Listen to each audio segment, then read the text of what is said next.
Hi, everybody. I'm Karen Hartglass. You're listening to It's All About Food. And thank you so very much for joining us. I'm here with Gary D. Mattei. Yes, I'm back with Karen Hartglass, everybody. I'm happy. Happy? Are you happy? Happy. You know, happiness is a choice, right? It is, indeed. We can wake up one morning and say, I'm happy, even if we're not feeling happy. And all of a sudden, you start to feel happy. You know, I'm jumping into this right now.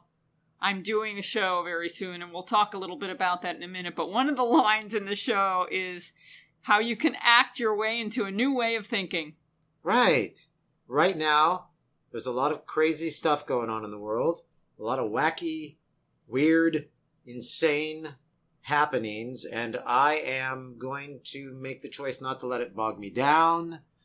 I'm going to make the choice to be happy, at least for the next hour with you, Karen. Well, when you have a roof over your head and food in your belly and a reasonable social life, right, there's a lot of things to be grateful for. There is. And if you don't have those things, I wish you well. Yes, I wish you well as well. But I think as activists, we can do our best work if we are grateful for what we have and do not slip over to the dark side, which is very easy to do. Oh, my goodness, especially now. Everyone is just so dark. So dark. And deep in thought and action. There are just a lot of really interesting, what shall I say? Well, it's just a very strange time, and we're all trying to make the best of it. That's right. And we're making the best of it right here on It's All About Food. Yes. During this hour. Again, I'm going to thank you for joining us. Let's have some joy here. Let's have some gratitude. And let's have a celebration because what are we celebrating? The anniversary of It's All About Food. It's All About Food. On the Progressive Radio Network. Thank you, Progressive Radio Network. Woo! You can't see us, but our hands are up and we're doing the wave. We're doing the wave. We're doing the wave. Yes, the wave. Thank you, Progressive Radio Network. How many years now, Karen? 13 years. The first show was March 25th, 2009. March 25th, 2009. And I want to say so much has changed and so much has stayed the same. Yes. How is that? I know. There is still cruelty on people's plates. And there's still a dairy industry that's going crazy. And a meat industry and a chicken industry and just, well, meat is chicken. That's chicken right. is meat. It's that's flesh. the thing. People say, I don't eat meat. I just eat chicken. People still say that. And you're going to talk about some of the things that are still going on. They still all say of that. These years later. Yeah, I always like to say that chickens are very smart. They are. Just to give people a little food for thought, literally. Vegan food for thought. Because somehow we justify eating other animals when we think they're stupid. We justify a lot of exploitation of human beings as well as animals. Right. When we consider ourselves superior to them. Wrong. Wrong. We are not superior Wrong. to other beings on this planet. We all have value. I would like to think humans have value. Well, you're a staunch advocate for animals and animal rights, and you are an activist, and you have been making this your mission for many, many years now. You didn't just start this mission with It's All About Food. You went to the air with this mission when you started It's All About Food. So how long have you been an animal rights activist? Right. Well, I didn't know I was an animal rights activist in the beginning because I was a teenager. I kind of started on this path at 15 years old, and there was no internet. And I didn't have the magazines or the publications just yet. It was just this thought in my head.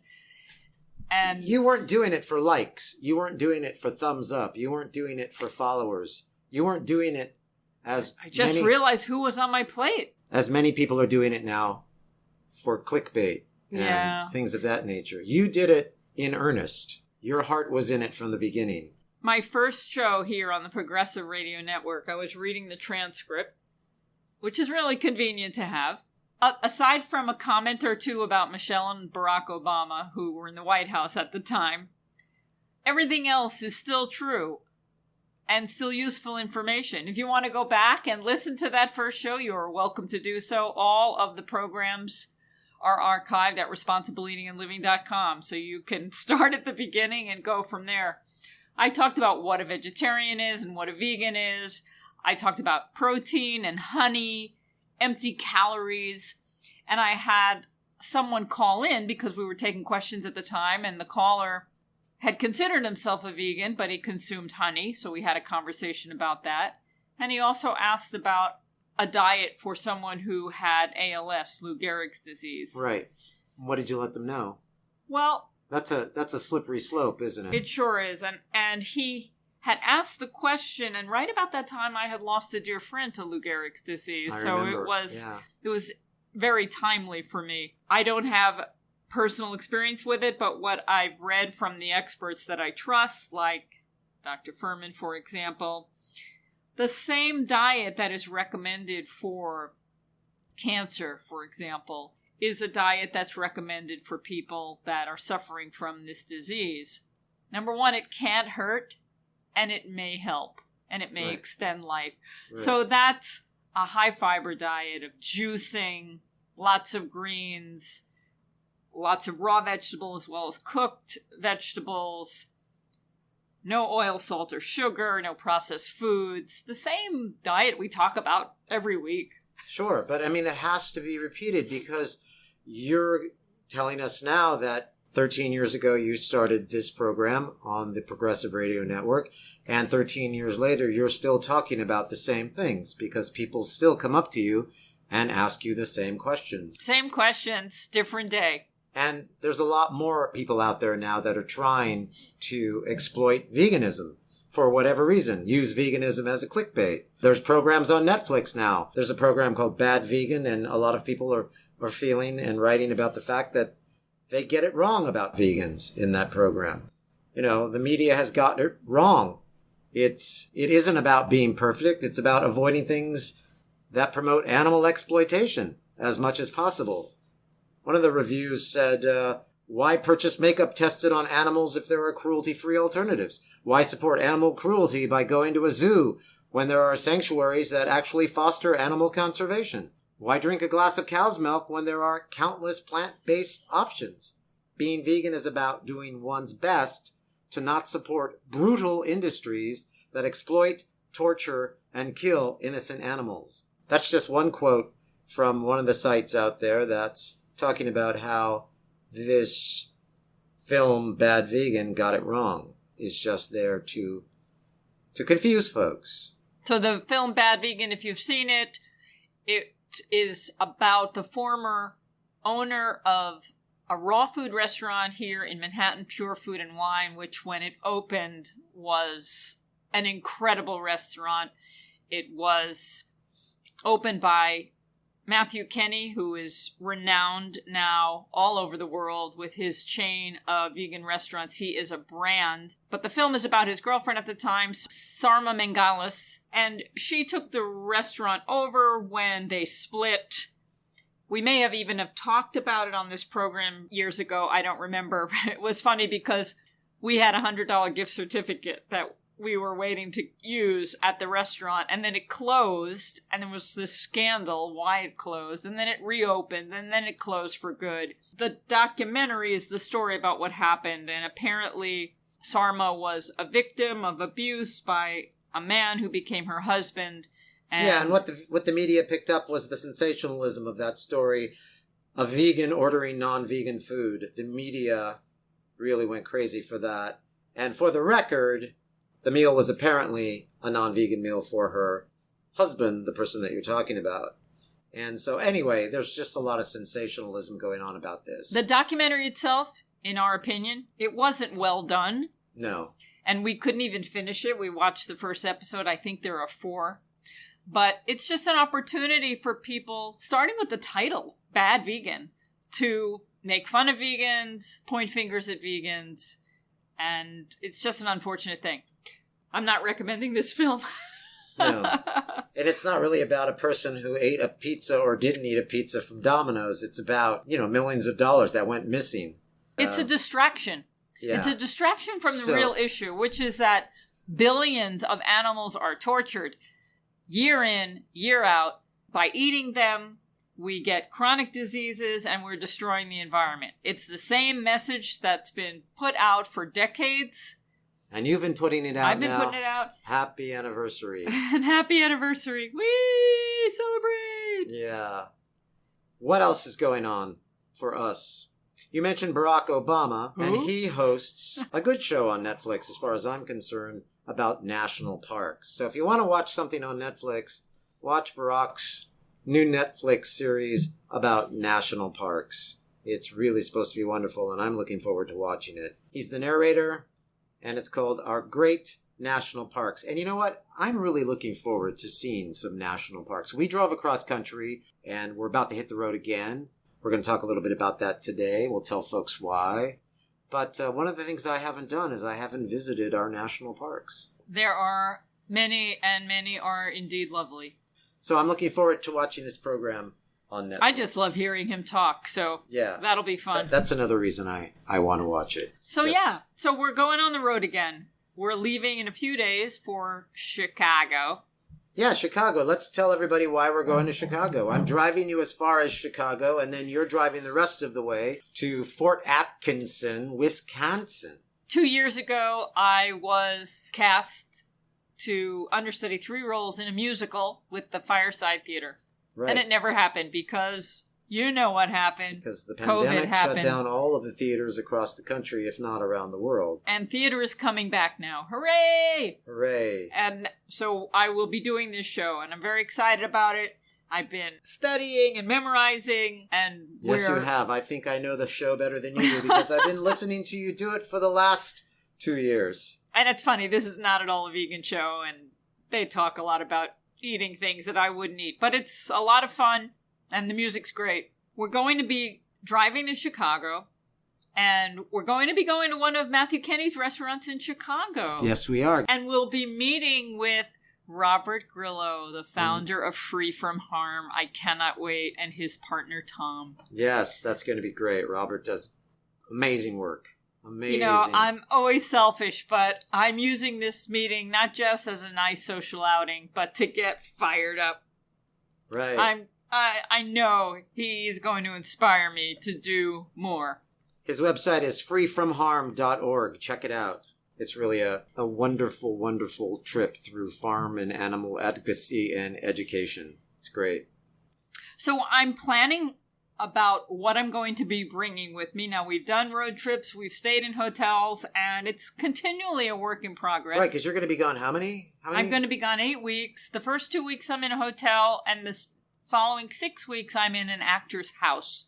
So the house will have a kitchen, a full kitchen, and everything I'll need to prepare food. The first 2 weeks, no, I'll be in a hotel with a microwave. So you're going to get an Instant Pot. I'm thinking about getting an Instant Pot. Now, so many people have said they love their Instant Pot, and I've never been interested in one. But all of a sudden, I'm thinking traveling, it might be a good thing to cook my beans and cook my grains. What about an air fryer? You think you could fit one of those in your hotel room? I'm not that interested in that yet.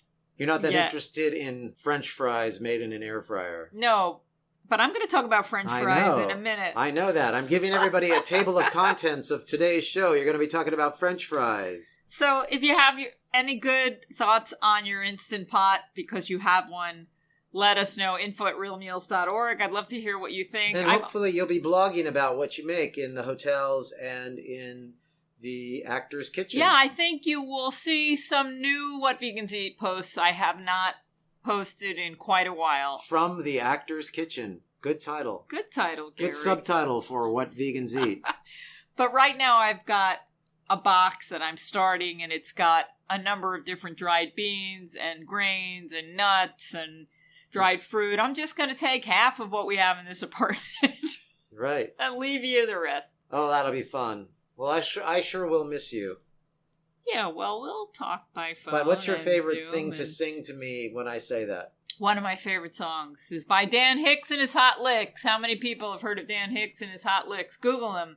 How can I miss you if you won't go away?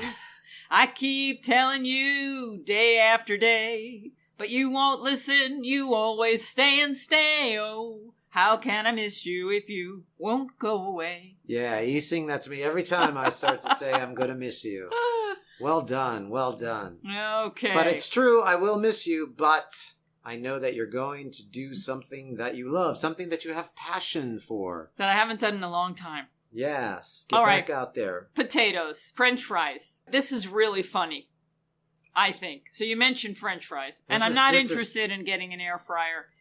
I mean, an air fryer is probably fun to have, but it's not the most nutritious way to prepare food because basically it's just sucking the moisture out of your food, right? Right, dry food. And I like to eat wet food. But you don't like to eat greasy wet food, and this is what you're going to talk about. Exactly. So there was a study, a press release that just came out from the Alliance for Potato Research and Education. Well, let's hear what they have to say. Their acronym is APRE, A-P-R-E. So they did an industry-funded study. They're telling us that there's no short-term, statistically significant difference between calorie-matched fries and almonds on key health metrics. They're basically telling you, you can have one serving of French fries or one serving of roasted and salted almonds and not see any health difference in 30 days.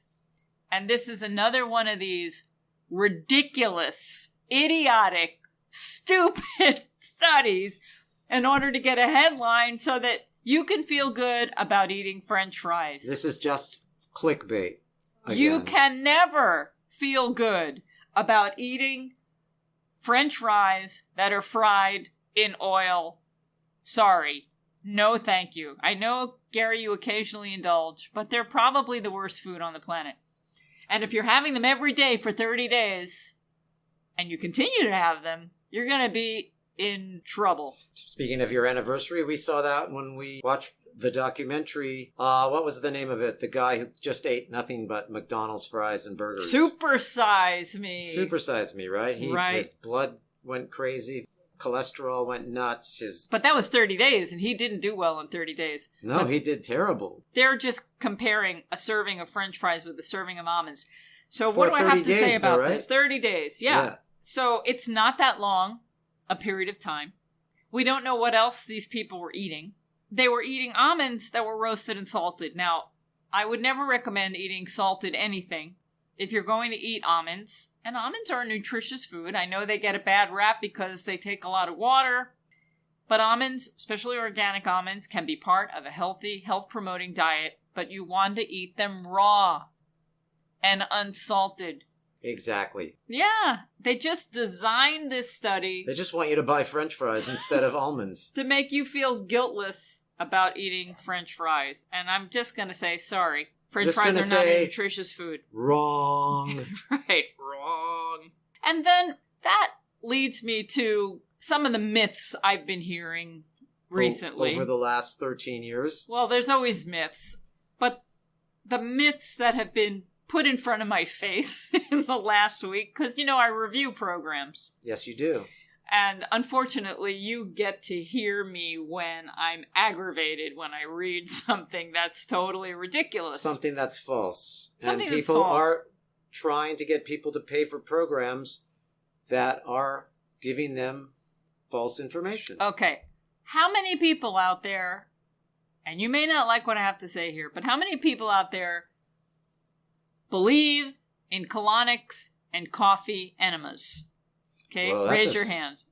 That's a serious subject. Maybe you like colonics and coffee enemas. Maybe you think they make you feel better. But there is no scientific evidence, zip, nada, none, that proves or disproves that coffee enemas are helpful.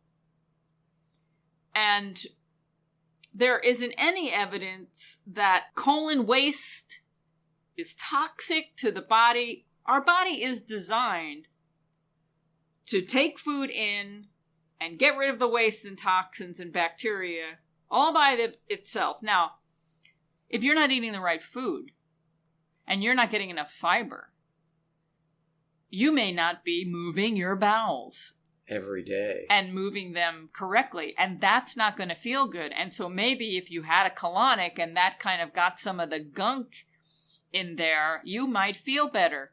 But you ultimately may have more difficulty moving your bowels if you get used to clearing your gunk out with colonics. And why not just eat right so that your body works the way it's supposed to? So anyway, I was reviewing a program, and the expert nutrition researcher who was hosting this program said, yes, we've all seen the evidence that supports colonics and coffee enemas as being helpful and healthy. And I was reading this over and over going, what evidence? What evidence? Well, isn't it kind of alarming when somebody says we've all seen the evidence? Yeah, I haven't seen it. And there is no evidence out there. But somehow you keep hearing it. And so you believe it. So you start to believe it, but there is no evidence. And this happens in the health community. This happens in politics. If you repeat a story, anybody that leads times with something, you've all seen the evidence, is probably giving you false information because there is no evidence out there. Well, not on this subject, no. They're just trying to make you feel like you should have seen the evidence, and you're not going to admit that you haven't seen the evidence. Oh, we've all seen it. Oh yeah, I've seen it. Sure. You saw that, right? Oh yeah, definitely. Okay, my friend. So if you have evidence that colonics and coffee enemas, or colonics or coffee enemas, either or and are beneficial, please let me know. Educate me. I would love to see that. info@realmeals.org is the place to email that information. And what else is driving you up a wall for 13 years? How about when people say they take algae? Blue Green Algae. This is a popular one. And there may be people in our listening audience who really swear by Blue Green Algae. And a lot of the people who promote Blue Green Algae will tell you about all of the wonderful nutrition that you get from this product, especially if it's wild sourced. Is that what it has to be? It has to be wild sourced? What does that mean? You go to a pond and skim it off the top? Yeah. Or they may go to some ocean or some lake, I don't know, where it's in nature. No, I'm not being facetious. Yeah, it's just something that's naturally growing, like a pond or a water source because somewhere. There are products that are grown in man-made ponds, specifically to grow these products. And then there are naturally sourced, meaning that people go out and hunt for blue-green algae. Yes. So some people say that blue-green algae, which is also known as spirulina, has B12. And B12 is a very important nutrient. We all need B12. And some people will say a vegan diet isn't healthy because you cannot get B12 and you have to supplement.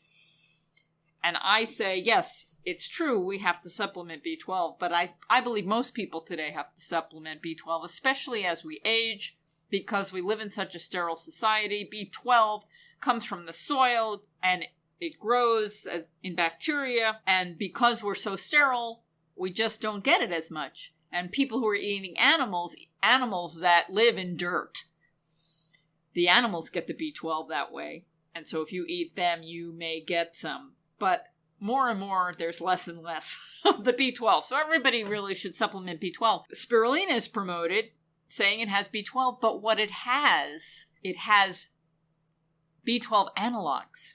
And these B12 analogs have a similar structure to the vitamin B12 that we need. And what they do is they bind to the B12 receptors in the human body, but they do nothing. And they block access for the real B12 that we need. So it could really be problematic if you're consuming spirulina on a regular basis.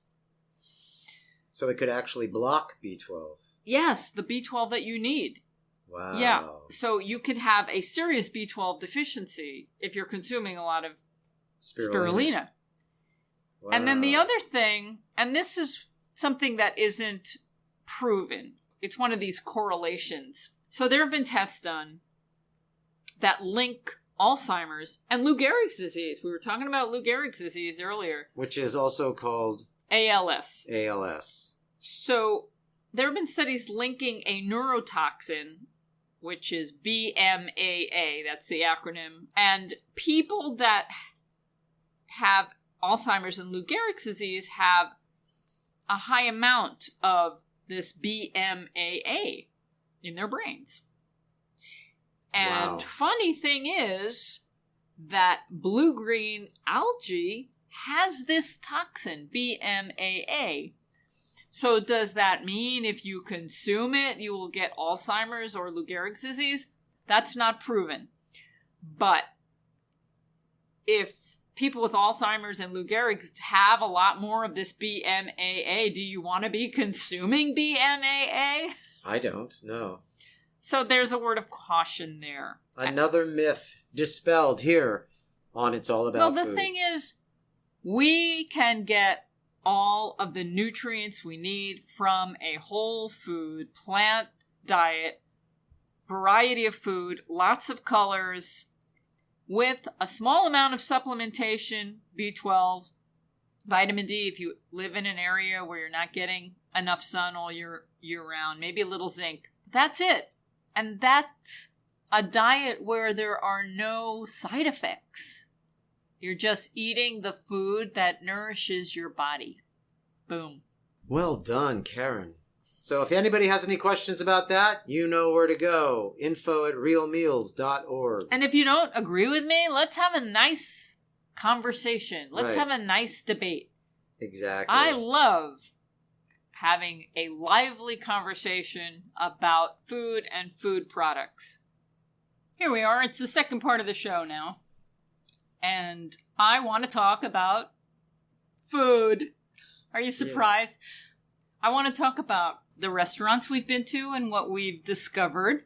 Yeah, since things have been opening up now, but of course there's just another variant around the corner, we've been getting out a little more. We went and saw a play the other night, American Buffalo, and before that we met some friends for dinner at PS Kitchen, which is a great vegan restaurant in Midtown. There are very few of those. Their location is perfect for Broadway theater goers. Yes. Before or after the show. And we went with two friends who were in town, and they're not vegan, but they wanted to go out vegan. So we said they were going to see Plaza Suite, and we were going to see American Buffalo. And what one of them said that so many people have said to us before, right? Over the last 13 years. I would go vegan if you could cook for me. Right. So we said, okay. That's really a great challenge. We'd love to cook for you. We'd love to cook for everybody. We're just trying to figure out how we can do that. Because I think you'd all go vegan if Karen and I cooked for you. I do too. I really do. But we can't. Maybe indirectly we can. Maybe if we open up a food business somehow. Somehow. I mean, right now we just put our recipes online, and it's up to you to read them and try them. But we're still working on how we can feed y'all. So yeah, we want to feed the world. Right. So we went to see these friends and met them at PS Kitchen. Now, you have interviewed the owners of PS Kitchen. Yeah, one of them is Craig Cochran. In this program over the last 13 years, which is what we're celebrating. We're celebrating the anniversary of It's All About Food. And you went to the restaurant several times, interviewed Craig and his partner, and you hadn't been in a while, and now you're back. What did you think? I thought it was better than ever. So when we first went there, the menu's very limited. And it's still limited. And it's kind of eclectic and not the healthiest food. Right. They have French fries, for example. They do. 3 kinds. They have a deep fryer and they have French fries. And they always have burgers. And you were talking to the chef the first time we went and said, when are you going to add more salads? When are you going to add more vegetables? And it looks like they added a couple more. They added a few. So I had a very nice arugula beet salad It had some kind of vegan feta in it that I've had before that I don't particularly care for. Maybe some people would like it. But aside from that, it was really nice, satisfying salad. I started with a very decadent appetizer, and I thought everybody was going to participate. But once, before COVID, after theater, we had gone to PS Kitchen, and we got the maitake barbecued wings. Right. Barbecue wings with maitake mushrooms. I want to talk about those maitakes. I tasted that, and it did not taste like a mushroom to me. Now, this is Gary, and you all know that Gary doesn't like mushrooms. Right. It was very, very good. Yeah, so I ordered them. And it had that really spicy buffalo sauce on it. And everybody got a taste, but no one ate enough of them, so I had to finish them all. Well, I saw people digging into them. I mean, I didn't this time around because I don't know why I didn't, but I just didn't. I know. So you started with the maitake wings. Yes, as an appetizer. Which are hardly wings. They're just mushrooms, and they're fried. They're breaded and fried. They're breaded and fried. Yeah, but they were really good. Yes. And they filled me up, and then I had this big salad. And you had the orzo pasta in a creamy sauce. It was a cashew cream sauce. It was like an Alfredo sauce. It was like an orzo Alfredo. And they actually served it with some green. There was a little broccoli rabe there on the plate. Mm-hmm. It was very nice. For those of you who don't know what orzo is, it's a little tiny pasta that's shaped like rice.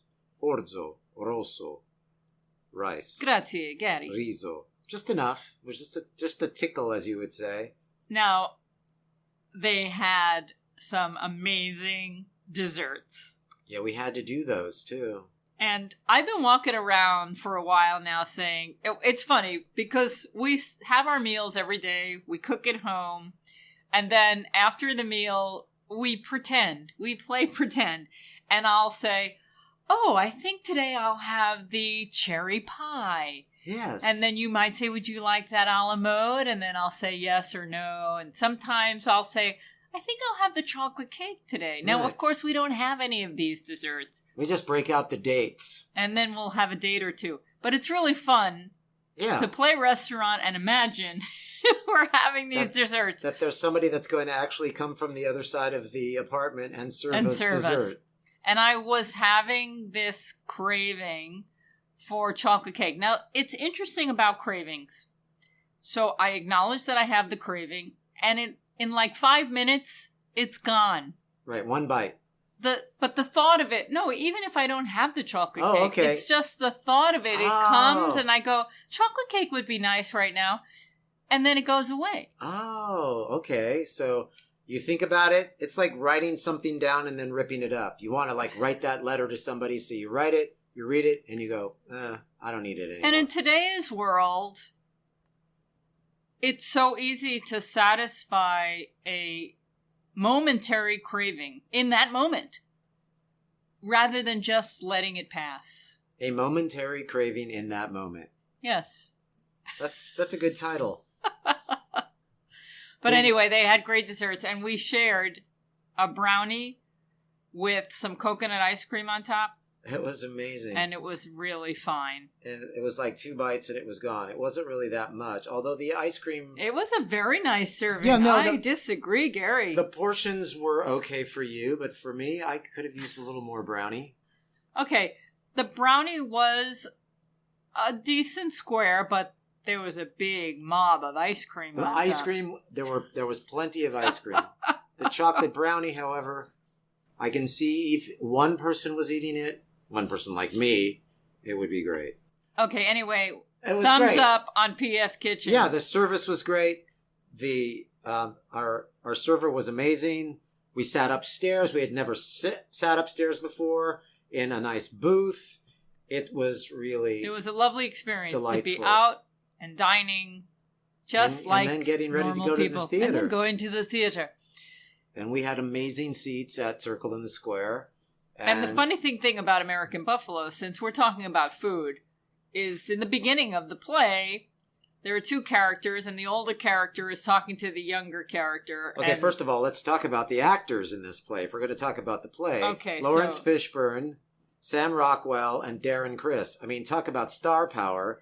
Those are 3 major stars doing theater, and all of these actors have their roots in theater. So there we were sitting in these seats watching this just play. A few feet from these amazing actors. And the play is written by David Mamet, the very controversial David Mamet. So anyway, the evening's filled with controversy if you go to the play, but they were talking about food, and you were just so one says to the other, did you have breakfast? Breakfast is the most important meal, right? And it's funny to hear that. When was this play written? In the 70s. In the 70s. I remember when that expression was all over the place, where we used to say breakfast is the most important meal. So Lawrence Fishburne is telling Darren Criss he has to go out and get something to eat. And he gives him money. He tells him to get him a coffee. And a donut or something. And he tells him to pick up something, bacon. Anything. Yeah, so they're eating bacon, they're eating donuts. A sandwich with bacon or something, put some bacon on it. And they're talking about how it's important to eat breakfast in the morning. Okay, right. Maybe this was not a play where we were learning about nutrition, but it was funny. It was a great play. Well, go see it if you're in New York. It's set design by Scott Pask is another character in the play. This 3-person play has another major character, and it's the set designed by Scott Pask. And it's really quite remarkable. You're actually in the junk shop. I couldn't say enough about it. Yeah, we really enjoyed it. Now, we went to a bunch of other restaurants this week because we're out and about and being sociable. Well, we're also trying to do some nice, fun things before you take off for 8 weeks and go back to work in the theater. We went to a local restaurant that we've been to before with some neighbors. It was easy. We could walk there. Jade. We had an event there years ago. Right, the Swingin' Gourmets performed there for one of our fundraisers. And they made really wonderful vegan small bites, maki, and a variety of different things for our event. I don't know if there's been a change of owner or whatever. There has, because it was not the same. It wasn't the same. And we ordered... It was very disappointing. This stir fry that was so, I want to say SOS. It was so full of salt, oil, and sugar. It was swimming in it. Yeah. And the server wasn't very knowledgeable. No. I think they were new, so they didn't know what was going on. So note to self, I made a note to myself, if I ever eat at that restaurant again, I'm only getting the maki, the avocado maki, the vegetable maki. That's like the cleanest food that they have to offer. Right, and I'm wondering if they serve brown rice. I'm wondering if they could make it with brown rice, because a lot of times sushi restaurants can make your maki with brown rice. And brown rice is better than white rice. Absolutely. That's where all the nutrients are, in the exterior part of the grain in brown rice, and white rice doesn't have any of it. Right. It's funny how folks don't want the nutrients. They just want something else. Now, we have asked people to use brown rice when making maki, and I would say 9 times out of 10 they will, but they'll frown. They don't like to do it. It might be more expensive. I don't know. I think that's At home, we make maki with brown and I was rice. just going to say, you make maki with millet, you make maki with quinoa, you make maki with brown, black, and red rice. You can make it with a lot of things. Some people make it with cauliflower rice or with... But your maki is really good. You do a great job. You've actually spoiled me for maki. Thank you. But there is a restaurant, we're talking about restaurants now, that makes maki. It's a vegan restaurant, and it's called Beyond Sushi. Yes. And they do great maki. They use a variety of different grains. Right. And really excellent. Very creative. All right, so then we were invited to join other neighbors for a birthday party. And they wanted to go to this restaurant on Long Island, which is a bit of a drive from where we live. Long Island? Dewan in Port Washington. It's on the water, very lovely. It was raining, but still... It's a very nice setting. It's right there on the water. The view was nice. And I looked online, and I was saying to Gary, we better eat before we go. Right. Because it didn't look like they had anything. When we got there was all these vegan items. And they were labeled vegan, and the server was knowledgeable. Right. And he was very respectful. Very respectful. And so you assume that there's a lot of vegans on Long Island, because it seems like he the questions that I asked him, it seemed like he had answered 100 times or more. So the confusing thing about Indian food, many people think that vegans can eat Indian food because there are so many vegetarians in India. And there's a difference between vegetarians and vegans. And a lot of Indian food contains not only cheese and cream sauce, but ghee, Ghee, which is clarified butter. And they use that a lot. And restaurants here in the States and in many other places have learned to make some dishes without ghee, but they'll use oil. Right. And one of the dishes that I really like is the saag. And we had ordered 3 dishes, and I think that was my favorite. How do you spell that, Karen? Saag. And it was mustard greens. This one was made with mustard greens. You could get it with spinach or kale or a blend of a bunch of bitter greens. Right. But it has things in it like onion and pepper and ginger and garlic and chilies and coriander and cumin. And depending on who's making it, they might add different spices, more or less, fenugreek, turmeric, good, right? lemon juice. It was really good. I've had it before. I want to make it at home. It's like one of my favorite dishes as a kid was creamed spinach. And this is another creamed green dish. Only there was no cream. You could add cream, but the one we had didn't have cream. So there are variations. So you could add a little cashew cream if you wanted. You could, number one, make it completely free of all fat if you want, just sauteing the greens and then blending them and adding the spices. You could use tahini. You could use coconut milk. You could use a variety of different fat sources to give it that richness. And I'm ready to play around with it. Yeah, maybe that's something you can do in Wisconsin. I'll do it in Wisconsin so you don't have to. No, that's not it. But you're going to be gone.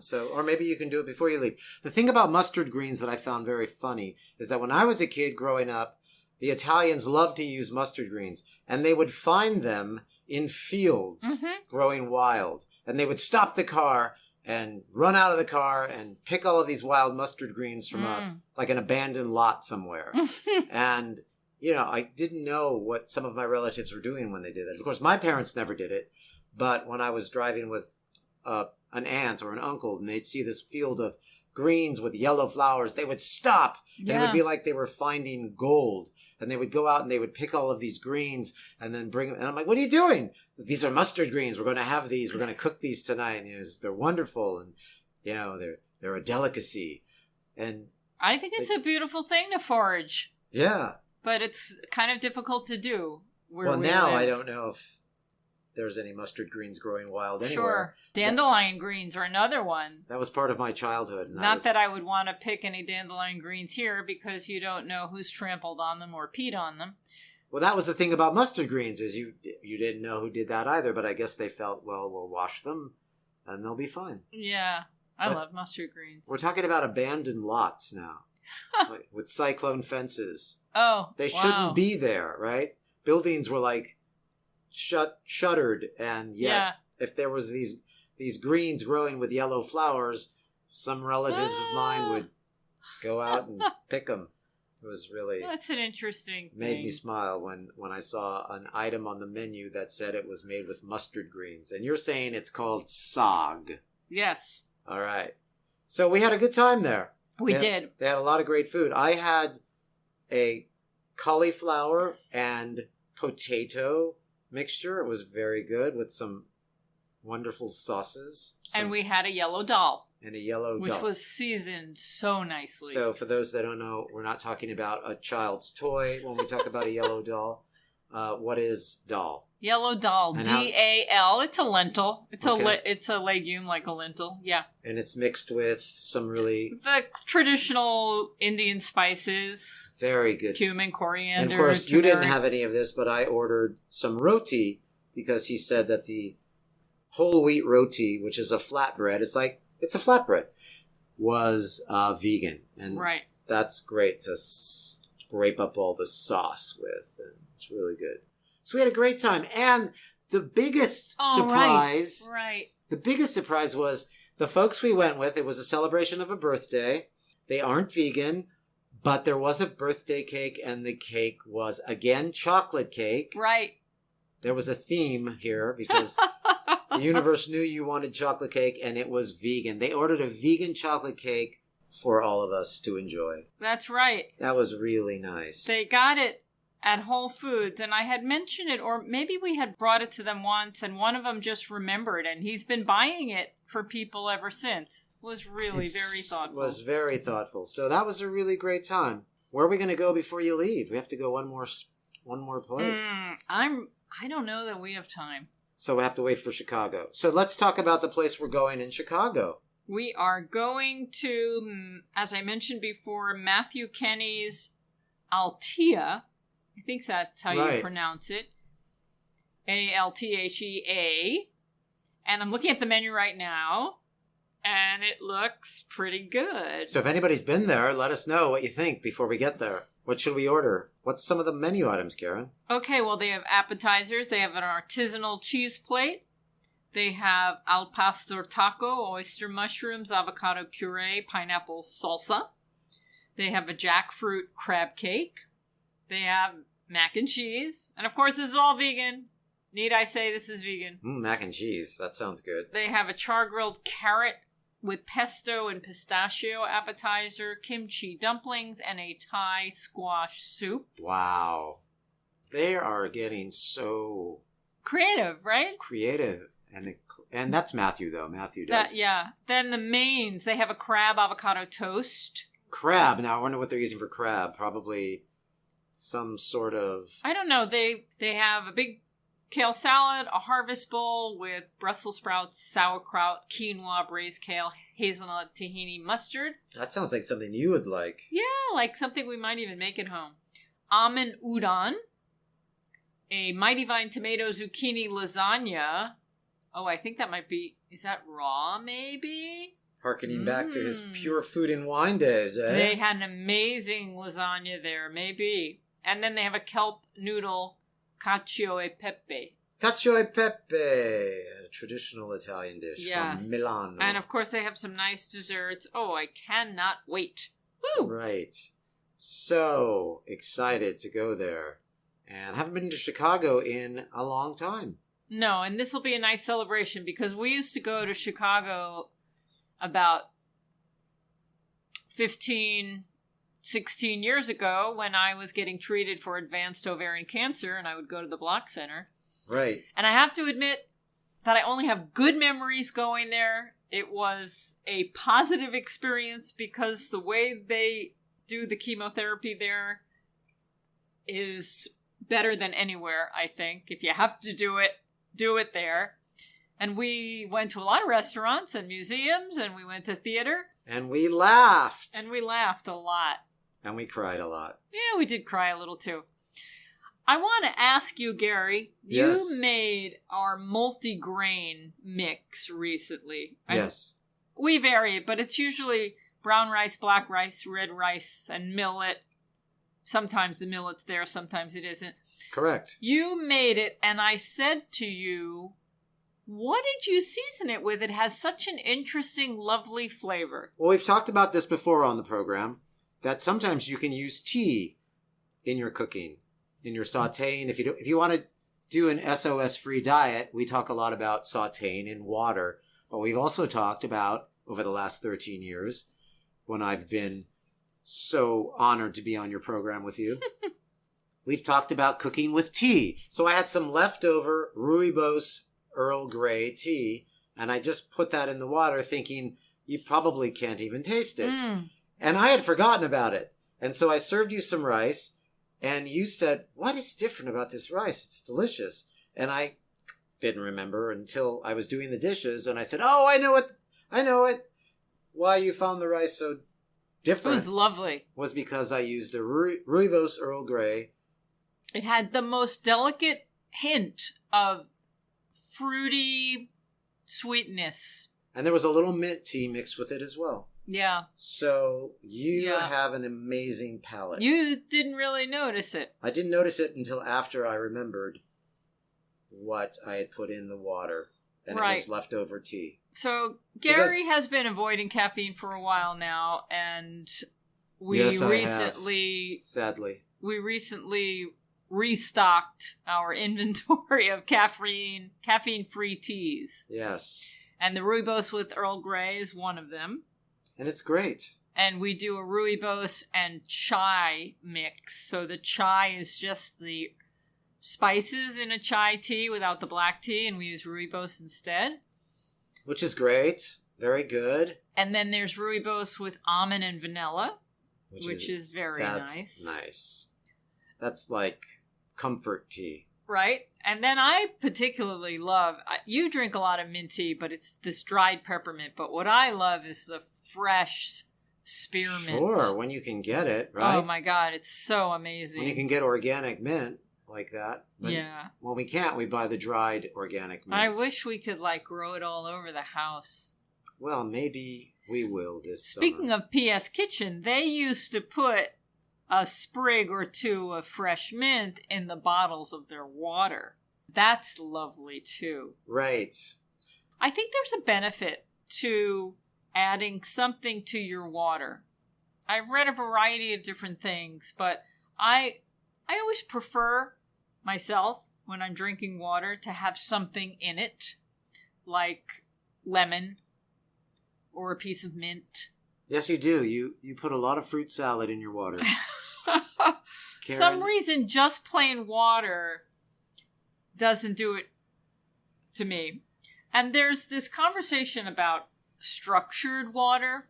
That's another one of those things that drives me crazy because structured water is meaningless. Well, not meaningless. Water has structure, but it changes. And people talk about buying machines and drinking water that's structured, and I don't know what that means, really, because so scientifically if you know what it doesn't mean. Let us know. No, they describe it, but it doesn't make any sense scientifically. But I think that maybe having something in water like mint or lemon. I was thinking about this recently, and I don't quote me on this, but I feel like maybe it does something to the surface tension in the water and makes the water wetter. But it just works for me. Yes. You like a little water with your fruit salad. Some people put a little salt in their water. Why? For added electrolytes. Wow. I don't recommend salting anything, but okay. People put salt in their ice cream now, too. That's a big thing. Oh, I hate salt in ice cream. Right. A lot of people love it. Yeah. Salt and sugar. They love that combination. And fat. Salt, sugar, and fat. In the form of oil. Or other fats, sure. Salt, sugar, and fat. But there's a reason why people are addicted to salt, sugar, and fat. And it blocks your taste buds, right? And so we were just talking about that in the restaurant the other day. Right. People couldn't imagine not adding salt to food because they think it's so necessary. But when your tongue is coated with oil, you can't taste anything. And when you're used to when your tongue is so used to being excited with all this salt, it kind of burns off the oil. Desensitizes. It burns off the oil so that you can actually taste the salt. Something. You're tasting salt. Oh, people. Right. But we had some fun going out to some restaurants and exploring their menus, finding things for us to eat. So it's not impossible. There is hope. There is. I want to mention one thing before we go because we're almost out of time. Look how we did that. There's an event in New York tomorrow, March 30th.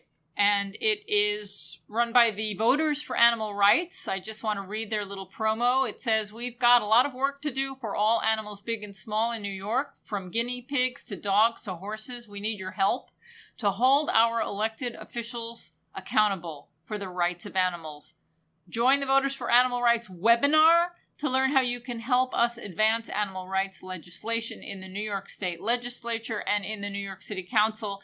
Residents from all over New York are encouraged to attend, and you can RSVP to get the Zoom link at this link, vfar.org/MAR30. FAR. That's Voters for Animal Rights. Even if you're not in New York, I think this webinar could be helpful to everyone to learn what to do to advance animal rights legislation in all states. So you might want to check that out. It's no longer something you can ignore. You have to help the animals. Well, Gary, thank you for celebrating the 13th anniversary of It's All About Food with me today on the Progressive Radio Network. Everybody out there, thank you. And anybody who's been listening for 13 years, I would love to hear from you. info@realmeals.org. You can visit us at responsibleeatingandliving.com. That's where all our recipes are, if you want to check some of them out. A lot of great recipes over the years. So, Gary, everybody, have a delicious week.